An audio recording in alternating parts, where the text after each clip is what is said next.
ओम शांति। आज 11 मई 2023।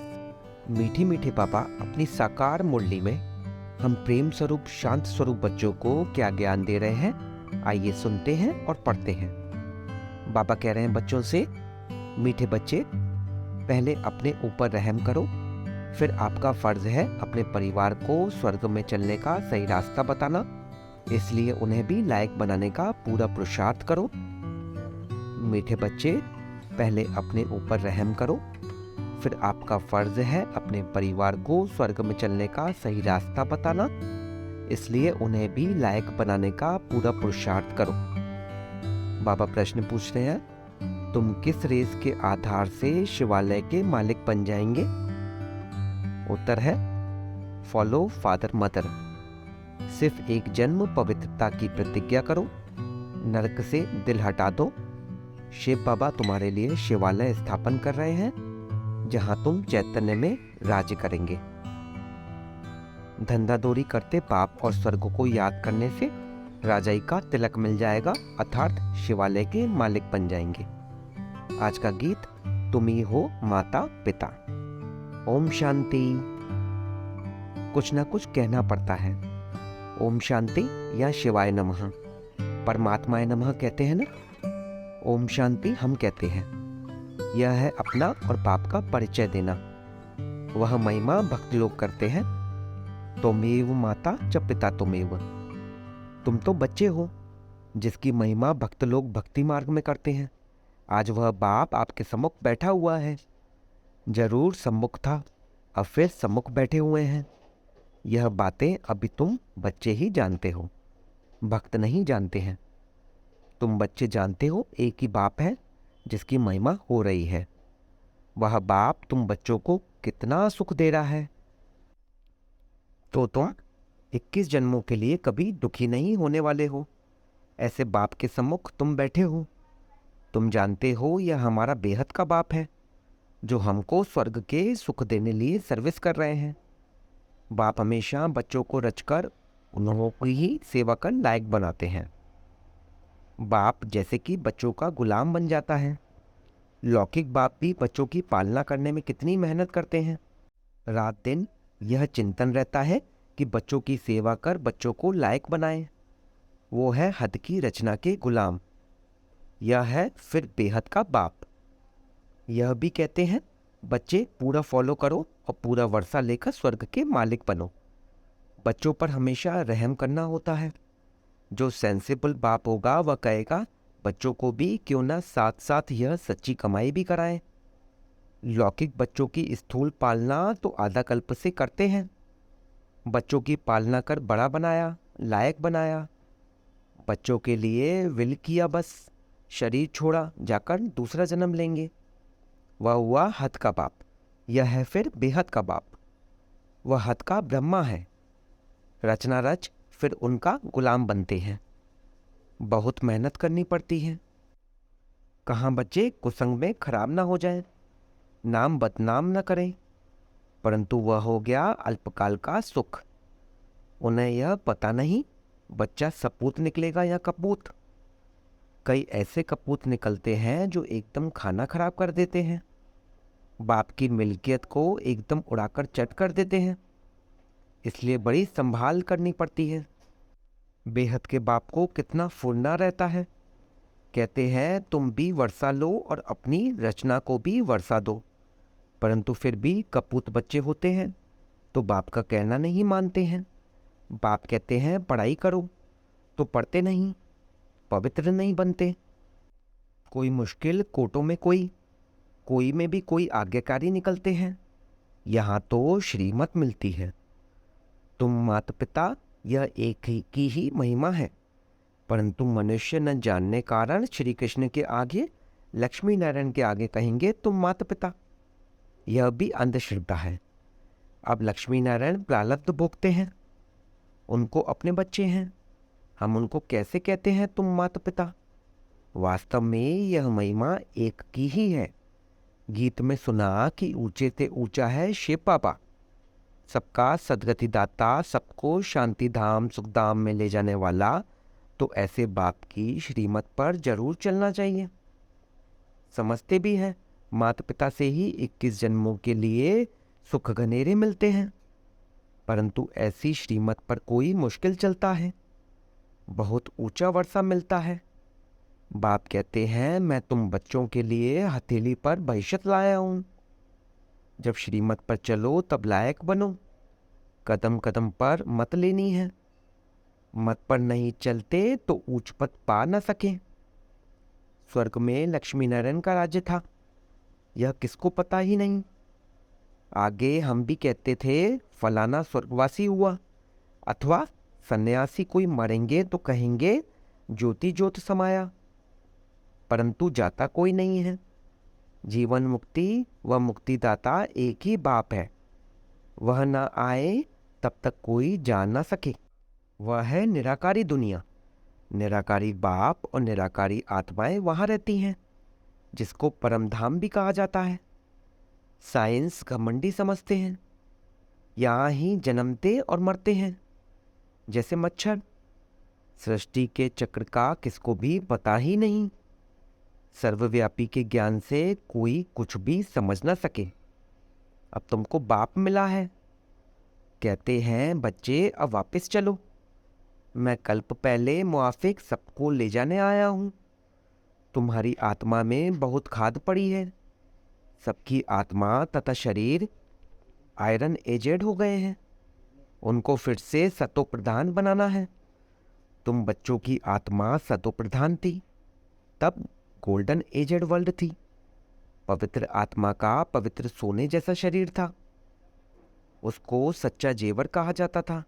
अब तो क्या हो गया है, 1% भी सच्चा सोना नहीं रहा है, खाद पड़ी हुई है। अब बाप कहते हैं सिर्फ मुझ बाप को याद करो तो सच्चा सोना बनते जाएंगे, आत्मा उड़ने लग जाएगी। अभी पंख टूटे हुए हैं, जैसे पुरुषार्थ करेंगे वैसा पद पाएंगे। कितनी ऊंची पढ़ाई है। भगवानुवाच मैं तुमको राजयोग सिखलाता हूँ, जिससे तुम राजाओं का राजा बनेंगे। विकारी पुजारी राजाओं के भी पूज्य बनेंगे। गाया भी है आप ही पूज्य आप ही पुजारी। तुम जानते हो हम सो पूज्य देवी देवता थे, फिर हम सो पूज्य चंद्रवंशी बने, हम सो पूज्य और पुजारी बनते हैं। बाप आकर पुजारी से पूज्य बना रहे हैं। अब ज्ञान जिंदाबाद हो रहा है। ब्रह्मा सो ब्रह्मा कुमार कुमारियों की रात अब पूरी होती है।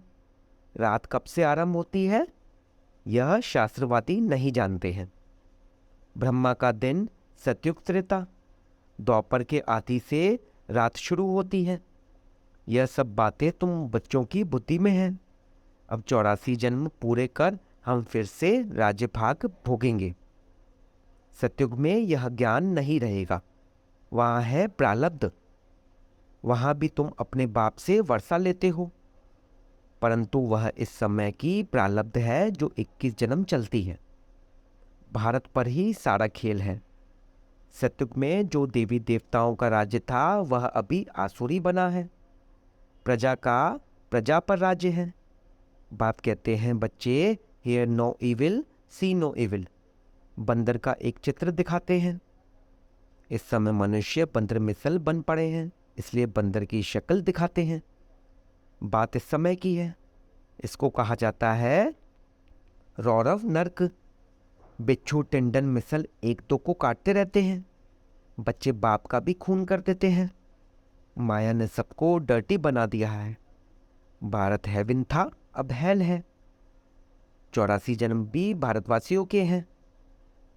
बाप कहते हैं मैं कितनी समझानी देता हूँ।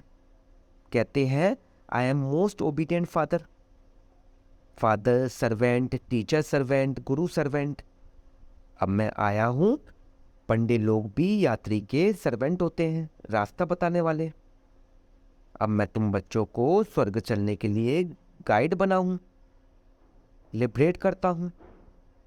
हिस्ट्री रिपीट जरूर होगी। ग्रंथ में भी कहते हैं कि है भी सत्य, ओसी भी सत्य, एक ओंकार। यह परमात्मा की महिमा है।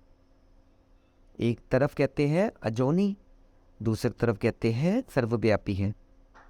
जिधर देखता हूँ तू ही तू है। यहाँ हम आए हैं मौज करने, ऐसे बहुत ही कहते हैं। अब बाप कहते हैं, बच्चे यह सब बातें तुम्हें डुबोने वाली हैं। सर्वव्यापी का ज्ञान डुबो देता है। बाप कितना समझाते हैं। कोई तो झट निश्चय करते हैं कि बाप से वर्षा लेना है। इन जैसा स्वीट फादर मिल नहीं सकता। स्वर्ग की स्थापना करने वाला बाप है। जब बाप मिले तभी हम स्वर्ग के मालिक बने। ऐसे बाप को झट अपना बनाना चाहिए। मुझे तो बच्चे चाहिए जो कल्प पहले बने थे, वो ही आकर सपूतिया कपूत बनेंगे कल्प पहले मुआफिक। स्त्री की बच्चों की जवाबदारी क्रिएटर बाप के ऊपर है। उनका फर्ज है बच्चों को भी स्वर्ग का मालिक बनाए। पहले तो अपने पर रहम करो।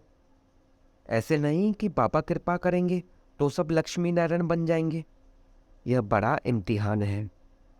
8 को ही स्कॉलरशिप मिलती है, फिर 108 है, लॉटरी होती है ना।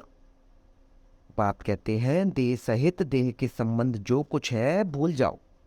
अपने को अशरीरी समझो और आत्मा निश्चय करो। ऐसे नहीं तुम परमात्मा हो। वह फिर आत्मा सो परमात्मा कह देते हैं। समझते हैं आत्मा जाकर परमात्मा में लीन होगी। जब तक लीन ना हो तब तक उनको परमात्मा नहीं कहेंगे, परंतु परमात्मा में लीन होते नहीं। यह ड्रामा अनादि बना हुआ है। हर एक एक्टर को अपना अपना पार्ट मिला हुआ है जो बजाना है। हर एक आत्मा में इमोर्टल पार्ट पड़ा हुआ है।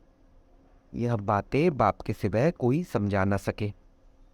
बाप आकर तुम बच्चों को आदि मध्य अंत का ज्ञान दे त्रिकालदर्शी बनाते हैं। चित्रों में देवताओं को तीसरा नेत्र दिखाते हैं। वास्तव में तीसरा नेत्र न है देवताओं को, न शूद्रों को। तुम ब्राह्मणों को ही ज्ञान का तीसरा नेत्र है, जिससे तुम सबके ऑक्यूपेशन को जानते हो। सचखंड और झूठखंड की हालत को भी तुम जानते हो। तुम्हारे में भी नंबरवार पुरुषार्थ अनुसार है। यह है पाठशाला। इसमें अंधश्रद्धा की कोई बात नहीं है। अपना धंधा दोरी सब करते रहो, सिर्फ अपने बाप को और स्वर्ग को याद करो तो तुम्हारे ऊपर राजाई का तिलक आ जाएगा। आत्मा ही याद करती है। संस्कार आत्मा में है। आत्मा से ही बात करते हैं। मैं तुम्हारा बाप हूँ। कल्प पहले भी तुमने वर्षा लिया था। सूर्यवंशी राज्य किया था, फिर चंद्रवंशी में गए। कलाएं कमती होती जाती हैं, फिर वैश्य शूद्र बने। अब स्मृति आई है कि नाटक पूरा हुआ है। मामे कम याद करो तो विकर्म विनाश होंगे। श्रीमत पर न चले, देह अभिमान आया तो लगी चोट। फिर बृहस्पति की दशा बदलकर राहु का ग्रहण बैठ जाता है। फारकती दी तो रौरव नरकवासी बन जाते हैं। बाप कहते हैं, ऊंच पद पाना है तो रेस करो। अभी ऊंच पद पाएंगे तो कल्प कल्प पाते रहेंगे। सिर्फ एक जन्म के लिए पवित्रता की प्रतिज्ञा करो तो 21 जन्म स्वर्ग के मालिक बनेंगे। अब नरक से दिल को हटा दो। शिव बाबा तुम्हारे लिए शिवालय स्थापन कर रहे हैं, जहां तुम चैतन्य देवताएं राज्य करेंगे। तो क्या शिवालय का मालिक बनने चाहते हो? बाबा पूछ रहे हैं बच्चों से। शिवालय का मालिक बनना चाहते हैं बच्चे? तो क्या करना है उसके लिए? फॉलो फादर करो। Follow mother father. जो कुछ है सब तुम बच्चों के लिए है। राजा भी तुम बनेंगे, तुम ही थे, अब रंक बने हो। और धर्म वालों की बात नहीं। देवी देवता धर्म वाले ही और धर्मों में कन्वर्ट हो गए हैं, इसलिए हिंदुओं की संख्या कम हो गई है। नहीं तो भारत की संख्या सबसे जास्ती होनी चाहिए। तुमको भगवान पढ़ा रहे हैं, कितना ध्यान देना चाहिए। यह बड़ी वंडरफुल पढ़ाई है। बूढ़े बच्चे जवान सब पढ़ते हैं, बीमार भी पढ़ सकते हैं। अगर बाप और वर्षे को याद ना किया तो माया थप्पड़ मार देगी। ब्लड से लिख देना चाहिए, मैं रात दिन बाबा को याद करूंगा। शिव बाबा का हाथ पूरा पकड़ूंगा, जो बाबा कहेंगे सो करूंगा। शिव बाबा कहते हैं बच्चों की संभाल करो, जो बचे उनसे 2 मुट्ठी शिव बाबा की सर्विस में लगा दो, फिर उनका एवजा तुमको इतना मिलेगा जितना साहूकार को लाख देने से बनेगा। प्रत्यक्ष फल मिल जाता है। अच्छा, माता पिता बाप दादा का मीठे मीठे सिकलते बच्चों प्रति याद प्यार और गुड मॉर्निंग। रूहानी बाप की रूहानी बच्चों को नमस्ते। हम रूहानी बच्चों की रूहानी बाप दादा को सिकवा प्रेम से नमस्ते। नमस्ते बाबा, शुक्रिया बाबा। धारणा के लिए मुख्य सार: देह तथा देह के सर्व संबंध मूल अशरीरी आत्मा बनने का अभ्यास करना है। बाप से श्रीमत लेकर कदम कदम उस पर चलना है। पढ़ाई पर पूरा पूरा ध्यान देना है। दृढ़ संकल्प करना है कि रात दिन एक बाबा की ही याद में रहूंगा और बाबा जो कहेंगे वह अवश्य करूंगा। Hear no evil, see no evil. आज का वरदान: एक क्षमा के पीछे परवाने बन फिदा होने वाले कोटों में कोई श्रेष्ठ आत्मा भव। सारे विश्व के अंदर हम कोटों में कोई में भी कोई श्रेष्ठ आत्माएं हैं, जिन्होंने स्वयं अनुभव करके यह महसूस किया है कि हम कल्प पहले वाली वही श्रेष्ठ आत्माएं हैं, जिन्होंने स्वयं को बाप क्षमा के पीछे फिदा किया है। वे चक्र लगाने वाली नहीं, परवाने बन फिदा होने वाले हैं। फिदा होना अर्थात मर जाना, तो ऐसे जल मरने वाले परवाने होना। जलना ही बाप का बनना है। जलना अर्थात संपूर्ण परिवर्तन होना। आज का स्लोगन: बाबा के मिलन की और सर्व प्राप्तियों की मौज में रहना ही संगम युग की विशेषता है। बाबा के मिलन की और सर्व प्राप्तियों की मौज में रहना ही संगम युग की विशेषता है। ओम शांति, ओम शांति, ओम शांति।